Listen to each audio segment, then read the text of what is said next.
우리가 구원받았을 때 모든 문제가 해결되어진 것이 맞습니까? 맞아요. 우리에게 있어서 가장 심각한 문제가 뭡니까? 한번 고민해 보신다면 이제는 그죠. 그 전에 있었던 문제는 아닐 겁니다. 내가 이전에 내 인생이 죽고 싶을 만큼 괴로웠던 그 문제는 예수 믿는 여러분에게는 더 이상 문제는 아닐 거예요. 그죠? 경제 문제, 건강 문제, 문제 아닐 거고 자녀 문제도 사실은 문제 아닙니다. 우리에게 구원받은 우리에게는 모든 문제가 해결되었다고 했잖아요. 다 끝났다 그랬습니다. 그렇다면 전도자인 여러분들에게는 이 제목이 있으면 됩니다. 사람을 어떻게 살려야 하는가?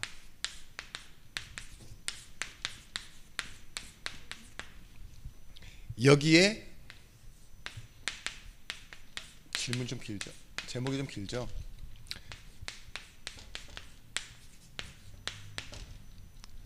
사람을 어떻게 살려야 하는가에 대한 질문이죠. 이 질문이 여러분의 인생에 매일 평생 앞으로 24시 되어져야 되는데 이 질문이 여러분들이 없을 때 우리는 뭐 하느냐? 우리 해야 할 것을 하고 있고 나를 위한 또한 복음과 반대되는 것을 생각하고 있을지 모르겠습니다. 어떤 선교사님 아들이 저한테 묻더라고요. 왜 굳이 성전 건축하는데 그렇게 몇십억씩 써가면서 하느냐. 근데 제가 그 질문을 다른 사람에게 들었으면은 뭐 여러 가지 측면에서 설명할 수 있을 것 같지만 선교사님한테 그렇게 질문하니까 한번 고민하게 되더라고요. 그래, 계속 얘기해봐라 이랬는데 오늘이 어떤 날이냐면 그 부산교회 있죠. 부산교회가 오늘 그 건축을 위해 작정하는 예배를 시작하는 날이에요. 오늘 많은 사람들이 예배 이후에 작정하겠죠. 그 교회는 계속 기도하던 교회잖아요. 준비된 교회고. 그럼에도 불구하고 아마 많은 사람들이 고민할 겁니다. 근데 단위가 얼마냐? 1,000억이 넘어요. 우리 저쪽 등촌동 교회는 지하 파는 데만 뭐 500매덕 들어갔다고 그러는데 저는 건축을 잘 모르니까요. 워낙 뭐 멀리 있는 얘기라 저는 마음에 담지도 않았고 그때 들었을지 모르겠는데 금방 까먹어 버렸어요. 근데 그 성교사님 아들이 저에게 이렇게 질문하더라고요. 그 돈이 다 있어서 건축한 것도 아니고 빚을 져서 건축을 했다고 하는데 이자만 한 달에 억 단위로 나간다고. 그렇죠? 그러면서 저한테 그런 얘기 하더라고요. 그 돈이면 지금 바깥에 나가 있는 선교사님들 몇 명을 도울 수 있는지 아시냐고. 그쵸? 얼마 안 보내거든요. 생활에 필요한 아주 작은 돈, 뭐 1, 20만 원 보내는 데도 있고 선교회란 이름을 갖고서도 뭐 5만 원도 겨우 보낸대요. 그런 교회가 있어요. 개인이 하는 것만큼도 못한. 그런데 그 돈으로 사람을 구제하거나 누군가에게 진짜 필요한 일을 하는 사람에게 도울 수 있다면 어마어마한 돈인데 만약에 한 달에 그 이자만 안 내도 그 이자로 지금 저 지방에서는요 건물 삽니다. 2, 3억이면 건물 사서 교회 개척을 한다니까요. 한 달에 교회 하나씩 개척할 수 있는 돈인데 굳이 그렇게 지어야 되느냐 그렇게 얘기하더라고요. 맞는 말이죠. 저도 들을 때 맞는 말이다 생각했어요. 그런데 뭔가 놓치고 있는 게 있어요. 우리가 그 맞는 말 때문에 자꾸 우리가 바라봐야 되는 기준을 놓치고 있을 때가 있습니다. 그 이유가 무엇이냐? 우리는요 우리도 모르게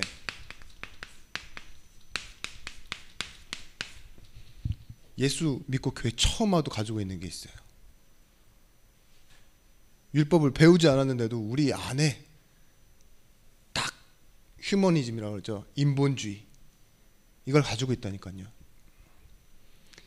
이 율법주의가 어디에 각인되어 있냐? 우리 인생과 영혼에 이미 각인되어 있습니다. 사람은 이렇게 살아야 된다라는 거 있죠. 그것 자체가 인간에 대한 정의를 갖고 있는 것 자체가 뭐냐? 사실은 말씀과 반대되는 측면이 많거든요. 그래서 교회에 오는 사람들이 대부분 뭐 해야 되는 생각하느냐? 내가 예수 잘 믿으려면 인간관계를 잘해야 된다. 착하게 살아야 된다. 막 이런 거 있죠. 마치 그 절에서 그 신앙 종교생활 하던 것처럼 신앙생활은요 진실해야 된다. 약속 시간 잘 지켜야 된다. 뭐 이런 것도 있잖아요. 그 교회 처음 오는 사람도 마치 그렇게 하라고요. 불신자들이 뭐라 그래요? 교회가 왜 이 모양이냐 이 따위냐 이래요. 교회도 안 다녀본 사람들이 그죠? 진짜 제가 제일 답답한 소리가 뭐였냐? 제가 목사님 아들로 자란 목회자로서 너 교회 헌금하는 돈 다 네 아버지 돈이야? 이 질문 되게 많이 받았거든요. 참 부끄럽습니다, 진짜. 근데 뭐 교회 미자리 교회가 얼마나 많아요. 제 친구들 중에서도 같은 그 학교 안에서도 있었는데 다 미자리 교회였거든요. 그 친구도 제가 아는데 그 당시 생활비 최저임금보다 반도 안 되는 돈이었어요. 다 제가 알기론. 그죠? 지금도 물론 다르지 않습니다만. 근데 그렇게 본다니까요. 교회 나오기 전에 불신자들이 그래서 교회 안 나오는 이유 중에 뭔지 아세요? 조금 신앙생활을 하고 싶어하는 사람들이 미리 겁먹어요. 예수가 그리스도라는 사실 듣기 전에 11조라는 그 있잖아요. 세금보다도 더 센 그 있잖아요. 근데 우리 교회는 11조 너무 부르니까 세 가족 안 왔으면 좋겠다고 이 시간대에는 뭐 이런 생각도 들어요. 그죠? 각인돼 있어요. 각인.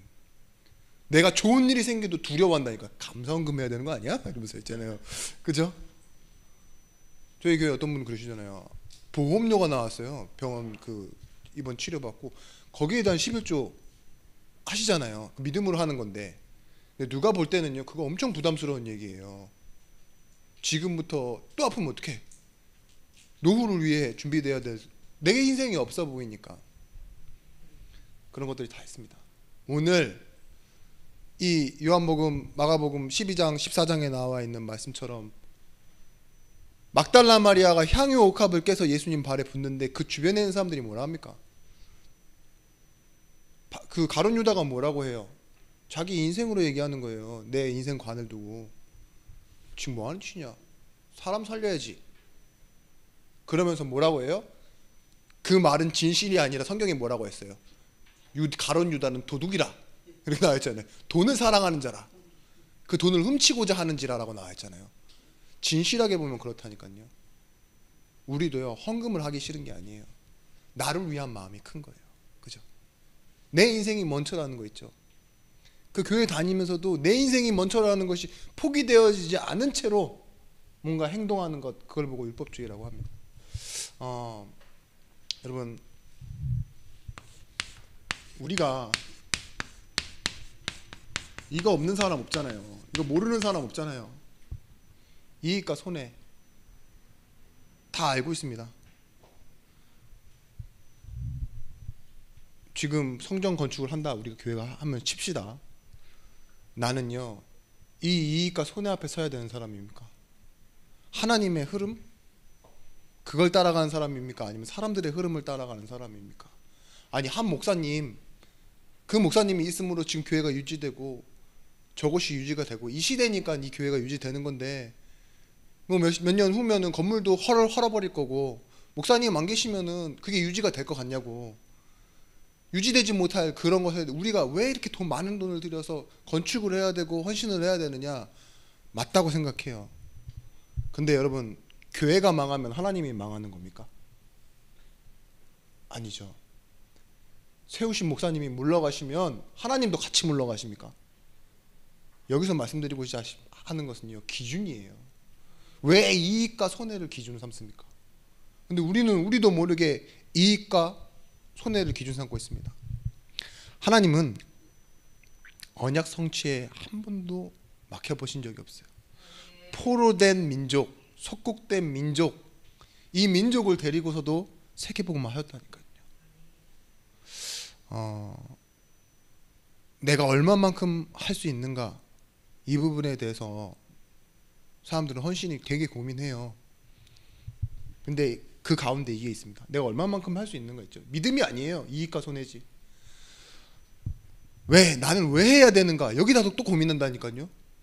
다른 사람도 있는데, 옆에 사람이 더 많은데, 야 저기 향유 컵 이렇게 깨서 드린 이 막달라 마리아보다는요, 저기 나중에 돌아오는 헤롯의 젖동생 마나행 같은 사람 있죠. 헤롯 왕의 동생이니까 더 많잖아요. 걔 보고 저기 그 향유 옥합 가게를 하나 사달라 그래. 그래도 된다니까요. 남은 하는데 저 사람이 더 많으니까 저 사람이 하면 할 수 있는데 왜 내가 해야 돼? 이런 거 있죠. 하나님과의 관계를 알지 못하고요. 자꾸 할 수 있는 사람이 했으면 좋겠고, 나는 하는데 저 사람 왜 안 해? 이렇게 모자란 나도 하는데, 진짜 연약한 나도 하는데 있는 사람은 왜 안 해? 계속 우리의 눈이 뭐예요? 이익과 손해를 바라본다니까요. 이거 해서 복을 받은 사람은 많은가? 막 이런 생각도 해요. 우리가 복 받으려고 예수 믿습니까? 아니라니까요. 여기 건강하려고 예수 믿으시는 분 있으세요? 복 받으려고 예수 믿으시는 분 있으세요? 혹시 이 시간 진짜 할 게 없어갖고 나 예배나 드려야 되겠다, 드라마 재미없더라, 예배가 제일 재밌어, 이래가지고 들으시는 분 있으세요? 없죠. 우리는 복음을 따라가는 것처럼 보이지만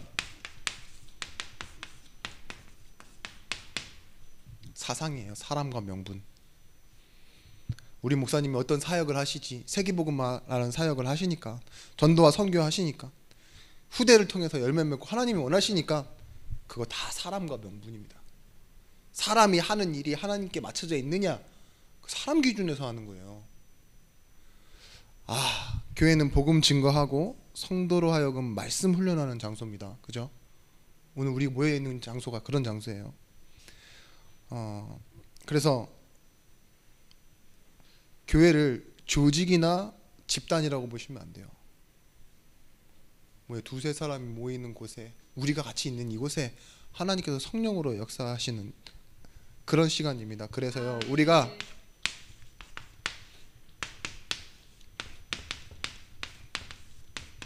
무엇에 대한 필요인가, 이 부분 꼭 생각하셔야 돼요. 자꾸 응답을 내가 필요해서 달라고 하는데 그게 율법주의예요. 내가 필요해서 달라고 하는 것. 정말 하나님이 원하시는 것이 라면, 아까 말했던 1,000억이라고 합시다. 그러면 1,000억이라면 너무 많은 돈이라서 이자가 세서 안 되고, 100억이라면은 어느 정도 생각해 볼 만하고, 1억밖에 안 된다 그러면 할렐루야 놀렐루야 하면서 할 수 있는 겁니까? 그거는 돈의 가치 있죠. 액수가 기준된 거잖아요. 하나님이 원하시면 1,000조가 들어도 해야 되는 거예요. 뭐예요? 하나님이 원하시는 게 맞냐 이거죠. 그걸 질문해 보는 겁니다. 전부 사람들은요, 자기 지식과 생각과 현재 상황을 벗어나지 못하고 계속 생각만 해요. 기도를 안 하고. 지식이라는 것과 어떻게 보면 자기 지금 현재 상황 있죠. 내 상황, 그리고 남, 이렇게 바라보면서 하는데, 조금 더 넓게 보면은 주변과 사람의 동의, 이렇게 하면 얼마만큼 동의하는구나, 얼마만큼 반대하는구나, 저 사람은 왜 하고 있을까, 그런 걸 보면서 포럼이라고 생각하고, 저 사람은 왜 안 하지 하면서 불신앙이라고 생각하는데, 그게 아닙니다. 하나님이 무엇에 대해서 뭘 필요로 하시지? 그걸 고민하는 것 있죠. 우리의 목적이 아닙니다. 마태복음 19장 27절에서부터 29절 말씀에 베드로가 자신의 속내를 드러내요. 자신의 진심을 드러낸다고요. 뭐라고 얘기하냐? 베드로가 대답하여 가로되 보소서 우리가 모든 것을 버리고 주를 쫓아 싸우니 그런즉 우리가 무엇을 얻으리이까? 대단한 사람이죠. 베드로는 진짜 사도가 될 자격이 있는 사람인 것 같아요. 모든 것을 버리고 예수를 쓰니까 뭘 주실 수 있냐 이거 있죠. 진짜 베드로가 부자 청년이었어 보세요. 모든 것을 버리고 올 수 있었는지. 근데 우리의 생각이 그렇다니까요. 이게 성경 속에 나와 있는 율법주의 속의 모습입니다. 내가 모든 것을 다 버려서라도 얻을 수 있는 게 있지 않냐? 뭘 주실 수 있어요? 이렇게 얘기하는 거예요. 혹시 여러분 좀 이해가 될지 모르겠지만, 야, 내가 이거 어렵게 산 신발인데 이거 버리면 뭐 줄 거야? 이렇게 얘기하는 거. 혹시나 내가 내 자녀도 포기할게. 당신은 나에게 뭘 줄 수 있어? 이러면요, 그보다 더 큰 걸 기대한다는 거죠. 그죠? 내가 가진 모든 거 다 버렸는데 지금 하나님 나에게 뭘 주실 거예요? 이게 인간의 율법주의라니까요. 지금 여러분들 신앙생활 할 때 내가 하나님을 간절히 믿고 하나님의 말씀을 가지고 정말 하나님의 뜻대로 살아갈 때 내게 와질 혜택을 생각하고 계신다니까요. 지금 여기에 대한 답을 이렇게 하십니다. 예수께서 가라사대 내가 진실로 너희에게 이르노니 세상이 새롭게 되어 인자가 자기의 영광의 보좌에 앉을 때 나를 쫓는 너희도 12보좌에 앉아 이스라엘 12지파를 심판하리라. 이 말은 나처럼 되게 해주신다는 말이죠. 그런데 또 내 이름을 위하여 집이나 형제나 자매나 부모나 자식이나 전토를 벌인 자마다 여러 배를 받고, 이렇게 얘기하잖아요. 부모, 자식, 땅 이런 거 다 버린 사람을 여러 배로 받고. 그러니까 우리가 잘못 들으면요, 이 뒷부분만 계속 말하는 사람들이 있어요. 야, 니를 버려야 돼. 그래야 뭐가 생긴데 여러 배를 더 받는다고. 지금 한국교회 설교에 이런 내용이 굉장히 중축되어 있습니다. 헌신하라고 말하는 원인적인 가운데 이유를 그렇게 설명해요. 네가 그걸 버려야 여러 배를 받는다고, 영원히 산다고 그렇게 얘기해요. 그렇지 않아요. 하나님은 명확한 기준을 말하고 있어요. 네가 내 이름을 위하여예요. 네가 내 이름을 위하여 버릴 수 있으면이에요. 근데 뭐예요? 지금 베드로의 첫 질문은 뭐였습니까? 내가 모든 것을 버리고 나왔는데 주를 쫓아 싸운데 나에게 뭘 주실 수 있습니까? 라고 얘기하잖아요. 내 것을 버려서 뭘 받을 수 있냐가 기준이 아니라 예수의 이름을 위하여 버릴 수 있으면 이에요. 근데 우리의 그 핵심 키워드 주제는 어디가 있죠? 여러 배에 가 있다니까요. 어디에요? 여기에 있어요. 여기에 가 있어요. 사랑과 명분에. 무엇에 대한 필요인지도 잘 모르고요, 생겨도 뭐가 좋을지 모르면서 우리는 그렇게 살아가고 있다니까요. 여러분, 그래서요, 여러분들은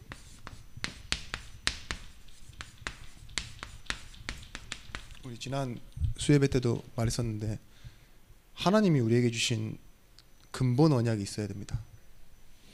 여기서요, 나를 찾아내셔야 돼요. 여기서 내가 발견되어져야지만 여러분들은 주변과 환경에서 자신을 찾지 않고 말씀 속에서 자신을 찾게 됩니다.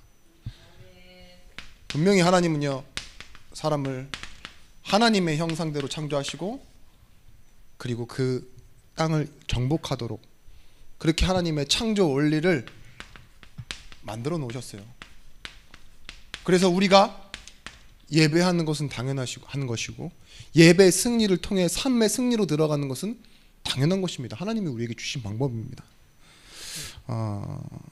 여러분, 근데 우리가 이 언약을 잘 모르면요, 사람을 어떻게 살려야 되는가에 대한 답을 다르게 말하게 될 거예요. 내가 왜 망했습니까? 망한지도 모르고 살았죠. 성공했다라고 생각하고 살았잖아요. 여러분이 상식이 없어서 망한 겁니까? 그렇지 않잖아요. 여러분 진짜로 범죄자라서 망한 거예요? 양심이 없어서 망한 거예요, 사람들이? 아니잖아요. 게을러서 망했습니까? 그렇지 않잖아요. 사람들이 지금 왜 망하고 있어요? 오히려 열심히 살아서 망하고 있어요. 내가 행복하지 않은 이유는 부모 때문입니까? 그렇지 않습니다. 분명히 말하고 있습니다. 하나님이 만드신 나를 모르고 불신앙 가운데 살아가고 있기 때문에 망했다고. 여러분, 사람들은 다 그렇게 해요. 비상식적이고 양심적이지 않고 열심히 살지 않고 착하게 살지 않고 부모 잘못 만나서 인생 실패했다고, 인생 행복하지 않다고 우리한테 계속 여기에 대한 메시지를 우리에게 던져주는데요, 우리는 반드시 한 가지로 말해줄 수 있어야 돼요. 우리가 망한 건 그게 아니에요. 이것 때문이 아니에요. 불신앙이에요. 이거를 믿지 않아서. 신앙이 없다가 불신앙 아니에요. 그죠? 바라봐야 될 것을 바라보지 못하니까 실패했다는 거잖아요. 분명히 말하고 있습니다. 창세기 3장 1절에서부터 6절. 우리는 우리도 모르는 죄, 하나님 떠나 있는 원죄 가운데서 나 중심으로 살아가는 인생. 그래서요, 우리의 인생은 어떤 문제냐? 사실은 눈에 보이지 않는 문제, 이 원죄로 인해서 온 문제, 영적인 문제예요. 가장 심각한 문제는요, 삶의 그런 상황에 있는 문제가 아니라요, 내 선택의 문제가 아니라요, 원래 영세전에 태초전에 있었던 그 문제 있죠. 원죄의 문제. 하나님과 끊어져 있는 문제는 어떤 문제예요? 보이지 않는 문제잖아요. 그래서 영적인 문제. 이 영적인 문제에 대한 나의 정체성을 찾아야 돼요. 난 누구예요? 하나님과 함께하고 있는 사람이에요. 어떤 자격으로 함께하고 있습니까? 자녀라는 신분으로. 요한복음 1장 12절 말씀, 영접하는 자 곧 그 이름을 믿는 자. 내가 어떻게 하나님을 믿을 수 있습니까? 믿음으로 인하여. 은혜로 말미암아 믿음으로 인하여 내가 지금 뭐예요? 이 가운데 와 있는 사람이라는 거죠. 참 근본적으로 자신을 놓치게 되면은요, 이런 저주, 재앙, 실패라는 부분에 대해서 자꾸 육신적 상황을 보게 됩니다. 그게 뭐예요? 아이고, 내가 왜 이렇게 행복이 없지? 불경기네. 그죠? 지금 다른 사람들 다 안 돼. 불경기네. 그래.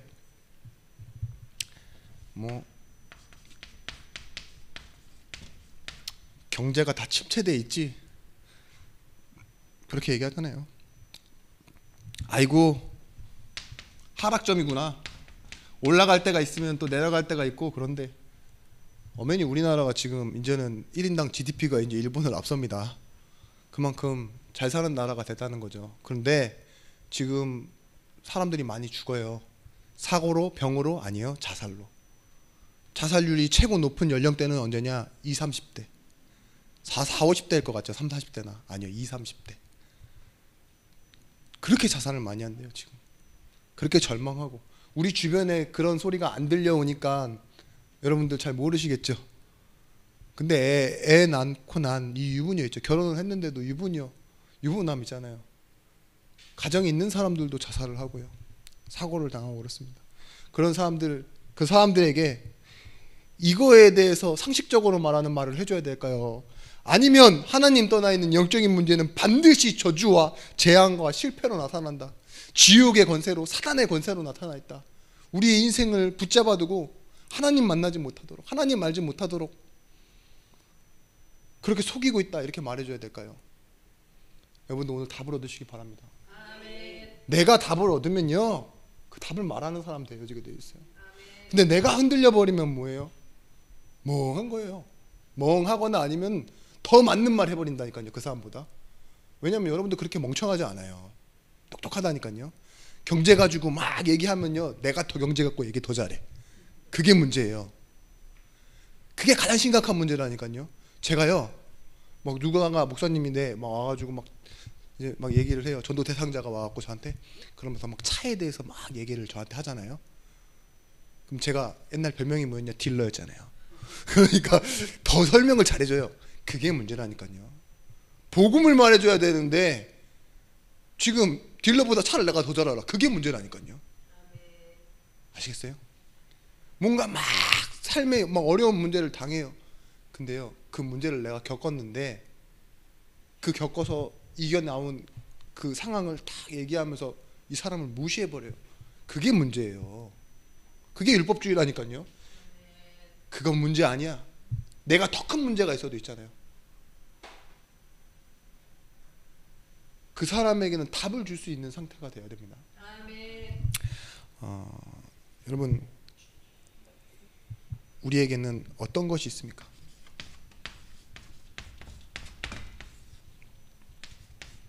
길이 있습니다. 사람들은 모르는 길이에요. 내가 곧 길이요 진리요 생명이니 나로 말미암지 않고는 아버지께로 올 자가 없느니라. 이 길을 우리가 걸어가는 시작 속에서 마태복음 16장 16절에 고백을 합니다. 주는 그리스도시요 살아계신 하나님의 아들이십니다. 근데 이 고백하는 사람에게 하나님께서 뭐가 주어진다 그냐? 바요나 시몬아 네가 복이 있다. 이를 일게 알게 하니는 혈육이 아니라 하늘에 계신 내 아버지시니라. 네 이름 베드로, 반석 위에 내가 내 교회를 세울 것이다. 천국의 열쇠를 내가 줄 것이다. 음부의 권세가 너를 이기지 못할 것이다. 그 말은 뭐예요? 내 실수가 나를 흔들리지 못한다는 거예요. 이 주변에 있는 상황과 상태가 너의 인생을 이끌어가지 못하도록 내가 너와 함께한다. 네 심의권이 어디 있어요? 지금 하늘에 있다. 이걸 알라는 소리예요. 저번에 그 예화를 들려드렸잖아요. 못 들으신 분이 더 많기 때문에 어떤 분이 이제 정신 문제가 아주 심각하게 와버린 거예요. 그래서 이제는 자기를 자의식으로 어떻게 생각하게 됐느냐? 사람이라고 생각하지 않고 쥐라고 생각하게 된 겁니다. 그래서요 정신병원에 갔어요. 당신은 누굽니까? 그러니까 이 사람이 이제 치유가 된 거죠. 제가 쥐인 줄 알았는데 이제는 사람입니다. 이렇게 얘기했어요. 그렇군요. 당신은 누구죠? 저는 쥐가 아니고 사람입니다. 이런 거 딱 알겠습니다. 다음 시간에 뵙겠습니다. 그리고 딱 내보내는데 그 병원 입구에 고양이가 한 마리 있는 거예요. 근데 그 고양이를 보고 이 사람이 나가지 못하고 멈춰 서 있으니까 의사가 보고 당신은 누구십니까? 그러니까 저는 쥐가 아니고 사람입니다. 근데 왜 고양이를 보고 앞으로 나아가지 못합니까? 이렇게 얘기하니까 제가 사람인 건 알겠는데 저 고양이가 나를 사람으로 알아보지 못할까 봐요. 그렇게 얘기했다고 하잖아요. 여러분 그게 정체성 혼란이에요. 보세요. 아브라함이 하나님의 언약을 받고 그 길과 그 응답의 땅을 향해서 시간을 향해서 살아가는데 어느 날 자기 아내가 빼앗기는 사건이 일어나요. 왜 그랬을까요? 혹시나 몰라서 자기 아내를 뭐라고 했어요? 누이라고 속였어요. 빼앗아갈까 봐. 자, 앞에 말씀드렸던 그 사건과 같이 이건 누구의 문제예요? 사라가 이쁜 게 문제입니까? 아니면 아브라함이 자기 자신의 정체성에 대한 자신이 없어서 그런 걸까요? 그렇죠. 그런 것처럼요. 오늘 여러분들도요. 왜 전도가 안 되는지에 대한 답을 찾아내야 돼요. 여러분들이 답이 없어서가 아니에요. 이 질문에 대한 이게 흔들리는 거예요. 사람들이 말해도 못 알아들어. 원래 소양이 부족한 사람이야. 교회에 안 나올 그런 가문과 배경과 지식을 갖고 있어. 그죠? 마음이 완악해. 그게 아니라니까요. 내가 문제예요. 사실은 나. 여러분들은 전도를 가끔 생각하잖아요. 다시 처음으로 돌아와서 생각하잖아요. 그죠? 나라면 안 믿겠다라는 생각 가지고 복음만 얘기하잖아요. 그렇게 확신 없이. 그게 문제라니까요. 교회에 나와봐 한번 던져보는 걸로 성령의 역사가 일어난다면 지금은 온 세계가 복음화 됐을 겁니다. 하나님 그런 사람 원하시는 게 아니에요. 하나님과 함께하는 정체성을 가진 사람. 아멘. 여러분 이 축복을 누리시기 바랍니다.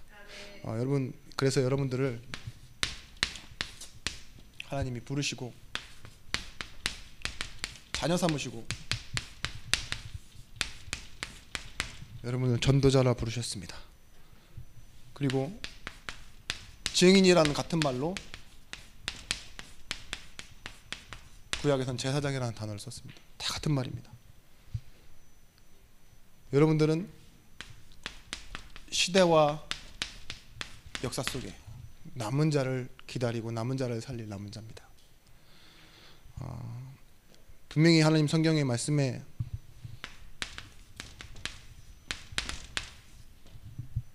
오직 성령이 너희에게 임하시면 너희가 권능을 받는다고 했어요. 그리고 땅끝까지 가서 증인이 될 거라고 그랬어요. 어디로 원인이 발생하느냐? 너희는 그 은혜에서 시작된다. 여러분들은 은혜를 받은 사람이에요. 은혜는 내 마음속에 솟아난 감격이 아닙니다. 하나님이 시작하신 원인이에요. 그 은혜에 의하여 믿음으로 말미암아. 사도행전 11장 26절 말씀에 뭐라고 했냐?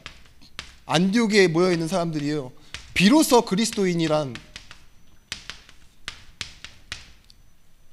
칭함을 들었다 그랬어요. 만남에 안디옥에 데리고 와서 둘이 교회에 1년간 모여서 큰 무리를 가르쳤고 제자들이 안디옥에서 비로소 그리스도인이라 일컬음을 받게 되었더라. 어떤 얘기입니까? 이건 남이 그리스도인이라고 말했어요. 그리스도 안에 살아가고 있는 사람이라고 일컬어 준 거예요. 분명히 자신들도 그리스도인인 걸 알고 있어요. 내가 그리스도 안에 있구나. 그 응답이 뭐예요? 이 정체성이에요. 내가 제자라, 전도자라, 증인이다, 제사장이다, 하나님이 나를 이렇게 부르셨다 라는 것을 알고 이 응답의 현장 속에 살아가고 있는데요, 어느 날 시간표가 되니까요, 뭐예요? 그들이 복음을 받을 뿐만 아니라 그리스도인이라 칭함을 줬다니까요. 앞서 말씀드렸던 것처럼요, 정체성에서 행동이 나오는 거예요. 왜 문 앞에 고양이 보고 왜 못 움직여요? 그게 내 정체성이니까. 그죠? 여러분들이 진짜 전도자라면요, 문제 있어도 현장 갑니다. 좀 형편 약해도, 연약해도 현장 갑니다. 나의 필요를 위해 살아가는 사람들은 그럴 수 없겠지만 하나님에 대한 필요 있죠. 하나님이 나를 이를 위해 불러주셨다, 사명 알고 있는 사람은 갈 수 있습니다. 그래서요, 이런 우리에게 하나님께서는 창세기 12장 3절 말씀에 복의 근원으로 불러주셨다 했어요. 땅의 모든 사람들이 너로 인하여 복받게. 우리의 마음속에 조금 죄송한 말이지만 동정을 통해서라도 얻고 싶은 게 있어요. 사람 마음에 위로를 받고 싶은 게 있고, 저한테 그런 생각이 가끔 들어올 때 있어요. 왜 이렇게 나는 이렇게 오랫동안 없었는데 아무 사람도 알아봐 주지 않지? 있는 사람들이 좀 나를 좀 알아봐 주면 얼마나 좋을까 있잖아요. 특히 막 있잖아요, 이렇게 어떤 사람들은 도움도 잘 받기도 하고 솔직해요. 주세요! 이래가지고 아까 전에 전사님도 얘기했는데 뭐 돈 좀 한번 빼내주소 이렇게 얘기해가지고 예? 애긴데도 불구하고 당차게 해갖고 자기 받을 거 받아가고 이러잖아요. 얼마 전에도 그런 얘기 들었어요. 제가 이렇게 어떤 동생이랑 같이 이렇게 갔는데 저보다 한 10년은 후배예요. 근데 올 때마다 차비를 달래요. 그래서 좀 차비를 탁 받아가요. 저는 제 돈으로 왔거든요. 제 돈으로 가고. 근데 와, 그 친구는 볼 때마다 참 뭐랄까요, 용기도 대단하고 양심도 없는 것 같고 뭐 그래 보여요. 근데 그렇게 사는 게 오히려 더 실리적인 것 같이 보여요. 제가 예전에 한번 이렇게 본부에서 수련회하고 이런 때 가잖아요. 가면은 차비는 어쩔 때 줘요. 제가 완전 매는 아니지만 차비는 주는데 가끔 안 줘요. 가끔 안 주면 서운함이 탁 밀려와요. 야, 김영길은 찬양했다고 주던데 나는 안 주네. 제가 그때 어떻게 기도했는지 아십니까? 이렇게 기도했어요. 하나님, 원천적인 축복을 받아야 되지 않습니까? 진짜 전도자는 헌금 내면서 누군가에게 베풀면서도 할 수 있어야 되는데, 지금 내가 조금 이거 안 생긴다고 이렇게 있잖아요. 나는 안 주나 기웃거리면 되겠습니까? 그죠? 그래서 제가 그때 기도했어요. 교회를 축복해 주시라.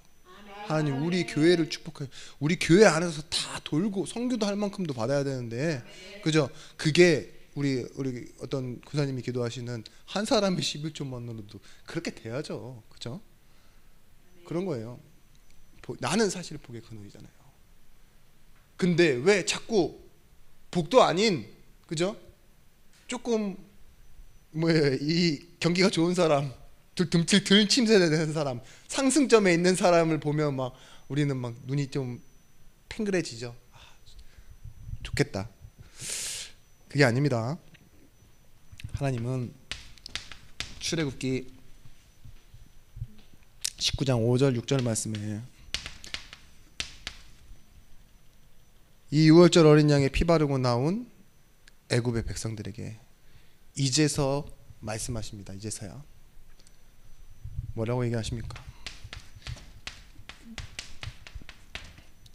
이 모든 세계가 내게 속하여 있는데 나는 너희를 제사장 나라로 불렀다. 부르심이에요. 신의 산 언약이 그렇습니다. 하나님 이미 전 세계를 아시고 사람을 다 아세요. 근데 그 가정에, 그 지역에, 우리 교회에 하나님이 나를 뭘로 부르셨습니까? 제사장적인 나라. 그 사람들을 불러오르키라고, 거기에 증인되라고, 네가 전도자로 살라고, 자녀의 축복을 누리라고 하나님 그렇게 나를 부르셨다니까요. 신약에는 베드로전서 2장 9절 말씀에 너희는 택한 족속이요 거룩한 나라요 그의 소유된 백성이니. 뭐예요? 우리는 그래서요 지금 상황과 상관없이 왕노릇하며 살아가는 거예요. 은혜가 왕노릇하기 때문에 뭐예요? 죄가 왕노릇하는 것이 아니라 은혜가 왕노릇하기 때문에 그 왕노릇 속에서 우리도 왕노릇하리라 이러잖아요. 그게 우리입니다. 분명히 사도행전에 나와 있는 이 비로소 그리스도인이라고 일컬음을 받았던 사람 중에는 이런 사람이 있습니다. 무명의 선지자들, 이름이 없다는 소리죠. 그리고 교사가 있었습니다. 이런 사람들은 뭐예요? 좀 이런 거 없는 사람이죠.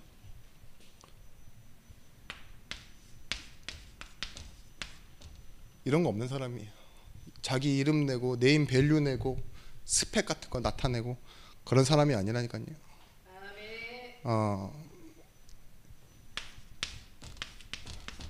니게르라고 하는 시몬, 구레네 사람 루기오, 북아프리카 흑인들을 말하는 겁니다.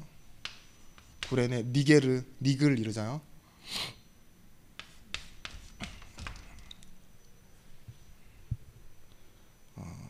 사도행전 11장 20절. 이 사람들이 어디에 복음을 전파했다고요? 헬라인에게도 복음을 증거하니. 안디옥에서 일어난 응답이에요. 드디어 이방인을 향한 복음이 증거되어지기 시작했습니다. 우린 이해할 수 없는 사람, 헤롯의 젖동생 마나임, 핍박자의 집안에서요 하나님은요 이런 사람을 불러내세요. 마치 바울을 불러내셨던 것처럼 하나님이 불러주신다니까요. 우리에게는 이런 사람이 정보가 있고 평균이 있고 정도가 있는데 어떤 사람은 막 자리가 있어야지, 감투가 있어야지. 흑인이 했다니까요. 흑인이. 저 시골 사람이 그런 일들을 해냈다니까요. 자리로 하는 것, 스펙으로 하는 것, 지위로 하는 것, 이름 내고 하는 것, 사실은 진실과는 거리가 먼 것입니다. 그죠? 오늘 여러분 이 제목 다시 한번 생각해 보세요. 사람을 어떻게 살려야 하는가, 이 질문을 하지 못하는 게 나에겐 가장 심각한 문제예요. 왜냐? 나는 누구예요? 전도자이기 때문에. 밥 먹고 살아야지 뭐 이런 건 있죠. 내 문제 아니라니까요. 하나님 다 이미 예비해 놓으셨어요. 죽으면 천국. 근데 지금 오늘을 살아가는 나에게 이 질문이 안 되게 내가 자꾸 예배에 실패하고 어떤 부분에는 시달리고 다른 것에 자꾸 시선이 돌아가 있는 것이 있다면요, 그게 문제예요. 그래서 하나님은요 사도행전에 이런 사람들을 나타내신 겁니다. 우리는 그래서요 조금만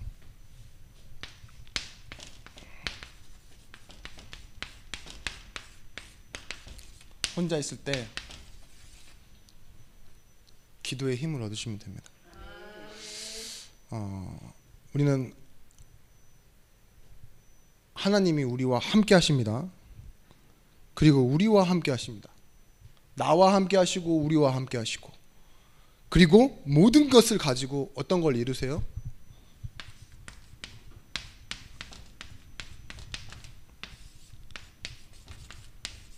이 원네스를 이루신다는 것에 대한 주권적 믿음이 있으셔야 돼요. 그렇기 때문에 문제가 꼭 문제만은 아니다.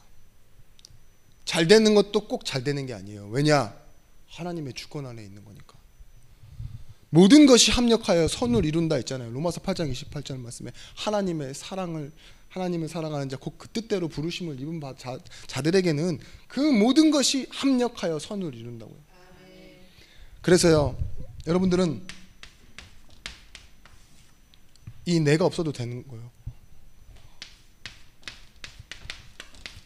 꼭 나의 것으로 소유하지 않아도 되는 겁니다. 사무엘상 1장 10절에서부터 11절의 말씀에 사무엘 한나가 이렇게 고백하지 않습니까? 나는 더 이상 애못 낳는 그런 불임 여성이 아닙니다. 나의 필요가 아닌 하나님의 필요를 통해 나를 사용하시라고, 내 자녀를 사용하여 주시라고 그렇게 기도하는 거예요. 나는 하나님 앞에 어떤 걸 가진 사람이에요? 이 부르심의 이유를 아는, 이 소명이라는 단어 안에 있죠. 자기의 정체성이 들어가 있는 거예요. 하나님이 부르신 사람을 통하여 시대를 하나님께서 쓰신다라는 걸 아는 그런 사람이 되어지길 원합니다. 고백하는 겁니다. 결론적으로 어제 이 산업선교 때 4가지만 주의한다고 했어요. 결론.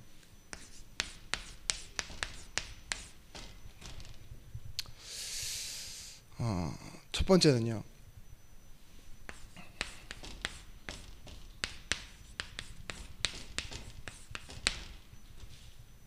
예전의 나와 같이 살려고 하는 나를 조심하면 된대요.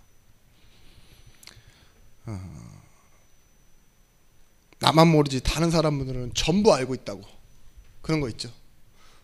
내가 예전처럼 똑같이 생각하고 있죠. 안 변한 걸 다 알아요. 은혜 받으면 은혜 받은 것도 다 알고 있고, 내가 날마다 선입견에 붙잡혀 있어갖고 내가 알고 있는 대로 행동한다니까요. 그게 예전의 나예요. 선입견이 뭐예요? 미리 알고 있는 대로 있잖아요. 딱 판단하고 딱 줄제기하고 저러면 안 되는데 딱 마음에 경각심이 먼저 일어난다니까요. 이게 딱 보면은요, 저 사람 눈빛만 봐도 이렇게 손이 딱 이렇게 멈춰 있어요. 이렇게 저러면 안 되는데 이러면서 있잖아요. 딱 제지하려고 때리려고 할 수도 있는 거지만 그것 말고요, 안 된다 이런 거죠. 노 할 준비가 돼 있다니까요. 그것 말고요. 왜 그러냐? 하나님은 오늘 새롭게 일하시는 하나님이잖아요. 나에게 새 은혜를 주시는 하나님인데 자꾸 예전의 나로 있으면 뭐예요? 오늘 나에게 역사하시는 말씀이 똑같이 들려요. 그래서 예전의 나를 주의하면 된다고. 두 번째는 뭐냐?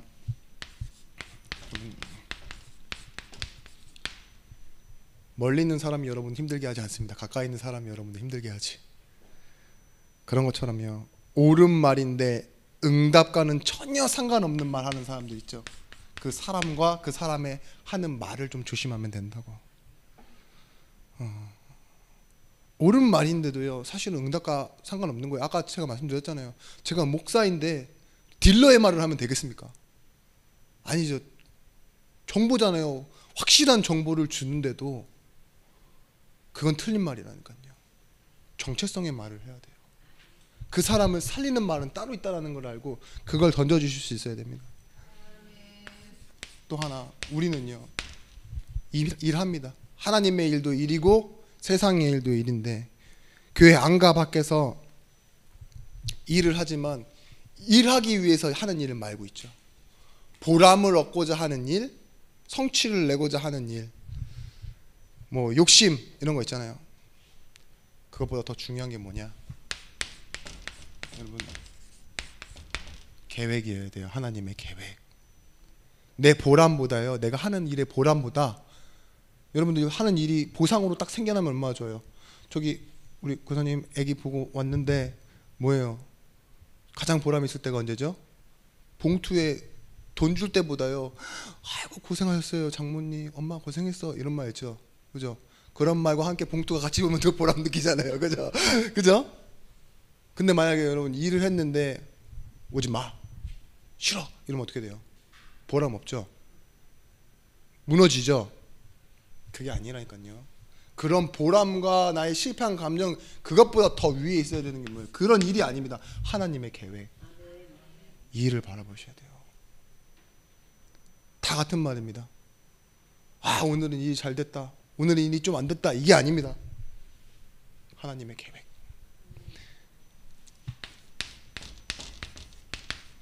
응답, 하나님 응답하실 겁니다. 그런데 이렇게 질문하셨어요. 응답도 받으려고 하지 마라, 하나님 알아서 하신다고. 그러면서요, 응답은 내가 원하는 시간표에 받는 게 맞겠습니까? 아니면 하나님이 원하시는 시간표에 받는 게 맞겠습니까? 그럼 내 생각대로 받는 응답이 좋겠습니까? 아니면 하나님의 계획 가운데 있는 응답을 받는 게 좋겠습니까? 무슨 퀴즈가 아니에요. 스피드 퀴즈도 아니고 바로 말이 끝나자마자 이렇게 답을 말하시는데, 우리가 알고 있다니까요. 모르고 있는 게 아니에요. 너무 잘 알아요. 정답만 말해요. 근데 못 누려요. 기도할 때 보면요, 내가 필요한 응답, 내가 필요한 시간에 달라고 해요. 꿈은 주워와 놓고 뭐예요? 응답은 하나님께 내놓으라고 자꾸, 그죠? 하나님이 주신 언약 가운데서 나오는 그 응답을 생각해 볼 수 있어야 되는데, 여러분, 틀리지는 않지만 여러분들이, 나쁘지도 않지만 여러분들이 뭘 놓치고 있냐? 하나님이 주시는 힘과 능력이 전혀 없음을 알아야 돼요. 무능력의 상태로 내가 일주일을 살아가고 있다는 거. 여러분, 지식, 양심, 재능, 그런 게 없어서 내가 망한 겁니까? 아니라니까요. 상식, 양심, 열심, 이런 부모 때문에 망한 게 아니에요. 뭐가 없어서 망하는 거냐? 사실은 하나님이 주시는 그 은혜와 믿음, 그게 뭔지 몰라서 망하는 거예요. 우리도 마찬가지예요. 우리 삶 속에서 이제 망하는 건 아니지만 자꾸 문제를 가운데 있는 건 하나님 깨달으시라고 주는 시간표인데, 뭐예요? 자꾸 재능 한탄하지 마시고, 집안 분위기, 교회 분위기, 사람 탓하지 마시고, 뭐 해야 되냐? 이 속에서 뭐예요? 나를 찾아내시면 돼요. 아멘. 여기에 답이 있습니다. 하나님의 음성이 있습니다. 사람의 말에도. 예전에 나 속에요, 있어요. 영원한 족쇄가 될 만한 메시지가 있다니까요. 나를 올가매고 있는, 나를 절대 변하지 못하게 만드는 그 상처가 있는데, 그걸 뭐예요? 하나님의 말씀으로 풀어내면요, 그게 사람 살리는 응답이 되어지는 거예요. 저는 이게 계속 생각났어요. 이 제목만 생각하다 보니까 내용이 진짜 하나도 머릿속에 안 들어오더라고요. 근데 중요한 건 뭐냐? 사람을 어떻게 살려야 하는가 라는 것을 가지고 여러분들이 질문할 수 있으면요, 말씀이 들리기 시작해요. 전도의 중심으로. 하나님이 원하시는 원네스를 이루는 가장 중요한 응답이 뭔지 아십니까? 권사님? 사람을 어떻게 살려야 하는가를 두고 저 사람과 원네스 되는 거예요. 그러면 전혀 다른 나와 너가 하나가 될 수 있어요. 이상한 목사님이 하는 말인데도요, 그분이 말이 이해돼요. 사람을 어떻게 살리려 하는가, 저렇게 고집 부리고 계셔? 귀하네. 저렇게 수준 떨어지게 막 화를 내고 계시는데 귀해요. 왜냐? 이게 보이면. 우리 권사님, 우리 지사님, 성도님, 만약에 사람을 어떻게 살려야 하는가를 두고 혹시나 진짜 이상한 삽질을 하고 계신다, 똥을 주러 다니신다, 그래도 저는 응원할 겁니다. 왜냐? 그 고민하면서 다니는 거라면요. 근데 만약 나를 위해서, 내 시간표를 위해서 사람 말 때문에, 일 때문에 그렇게 다니는 거라면요, 사실은 여러분들은 눈앞에 보이는 것 때문에 미래를 실패하고 계실지 몰라요. 오늘 여러분 돌아가셔서 정말 어떤 응답을 누리시느냐, 이 응답을 다 누리시기 바랍니다. 한 단어로 누리시기 바랍니다. 성령 충만. 하나님의 영으로 오늘 여러분들의 영이 충만케 되어지고 힘을 얻으시는 시간이 되어지시길 바랍니다. 하나님께 기쁨이요 하나님께 영광이 되어지는 삶을 사시길 바랍니다.